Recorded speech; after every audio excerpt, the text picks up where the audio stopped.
It was an historic day on the UAW picket line today. You see it playing out here this afternoon as President Joe Biden became the first sitting president to walk the line with striking workers. His message of union support comes just one day before Donald Trump's own visit to meet with members of the UAW. ABC's Morgan Norwood is sharing what happened on the picket line. In an effort to prove his claim that he's the most pro-union president, Joe Biden arriving in Michigan and making his way to the picket line to join striking members of the United Auto Workers in their struggle against the big three car manufacturers. Wall Street didn't build the country, the middle class built the country. Unions built the middle class. And what is believed to be a historic first for a sitting president, Biden standing shoulder to shoulder with dozens of UAW members, telling them their demands deserve to be met.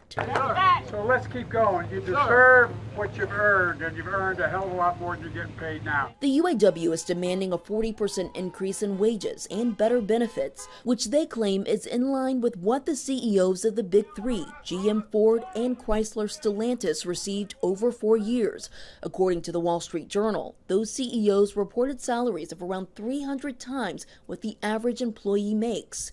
Biden isn't the only politician hitting the picket lines. Senate Majority Leader Chuck Schumer joining striking workers in Tappan, New York.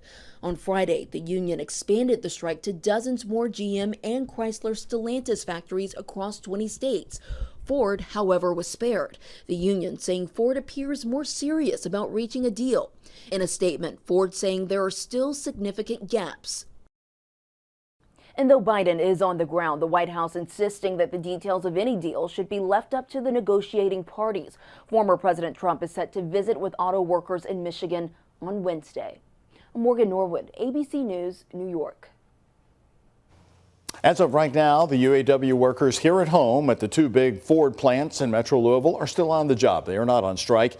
UAW leader Shawn Fain has said that Ford is taking the union's demands more seriously than the other two auto companies right now. The strike has not expanded against Ford.